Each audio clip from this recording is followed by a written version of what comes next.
माझ्या महाराष्ट्रातील बांधवांनो, भगिनींनो आणि मातांनो, आज मी आपल्याकडे न्याय मागायला आलेलो आहे. आणि हा न्याय व्यक्तिगत माझ्यासाठी नाही, तर आपल्यासाठी मागायला आलेलो आहे, लोकशाहीसाठी मागायला आलेलो आहे. गेल्या 2.5 वर्षापूर्वी आपल्या आशीर्वादाने जे आपलं सरकार चाललेलं होतं, ते सरकार कोणत्या पद्धतीने पाडण्यात आलं आणि कोणत्या पद्धतीने नवीन सरकार आपल्या माथ्यावरती आपल्या इच्छेच्या विरुद्ध बसवण्यात आलं, हे आपण सगळेजण भोगतो आहोत. 2.5 वर्ष झाली न्याय मागतो आहोत, अजूनही न्याय मिळत नाही आहे.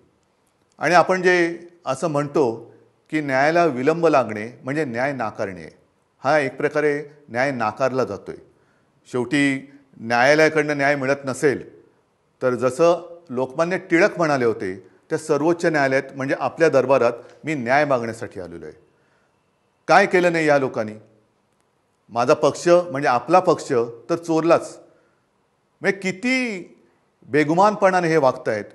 दिवसा ढवळ्या दरोडा घातला, आपला पक्ष चोरला, पक्षाचं नाव चोरलं, पक्षाचं चिन्ह चोरलं, अगदी शिवसेना प्रमुखांचा फोटोसुद्धा चोरला आणि म्हणे हे त्यांचे विचार घेऊन पुढे चाललेले आहेत.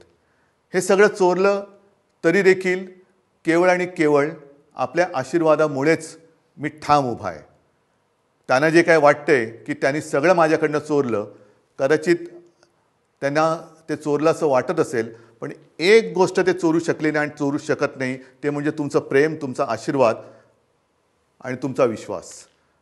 ह्या एकाच गोष्टीवरती मी या बेबंदशाही विरुद्ध, होय बेबंदशाही विरुद्ध लोकशाहीची लढाई लढतोय. आणि त्याच्यासाठी मला तुमचे आशीर्वाद पाहिजे. ही लढाई मला काही हवंय म्हणून नाही, तर माझ्या देशातली लोकशाही टिकवण्यासाठी मला तुमची सोबत पाहिजे. ह्या लढाईमध्ये केवळ माझ्या अस्तित्वाचा प्रश्न नाही आहे, तर महाराष्ट्राच्या अस्तित्वाचा प्रश्न आहे. महाराष्ट्राला लुटायचं काम सुरू आहे, महाराष्ट्राला गुलाम बनवण्याचं काम सुरू आहे आणि आपण ते डोळ्यादेखत होऊ द्यायचं? मला तरी नाही पटत हे. आणि म्हणून उतरा, सगळ्यांनी सहकुटुंब उतरा. आपल्या कुटुंबात जेवढे मतदार आहेत त्या सर्वांनी उतरा आणि जिथे जिथे आपले उमेदवार उभे आहेत त्यांना भरघोस मत द्या. मग निशाणी कोणती? बरोबर आहे, मशाल. बाळासाहेबांची मशाल, शिवसेना प्रमुखांची मशाल, हिंदू हृदय सम्राटांची मशाल.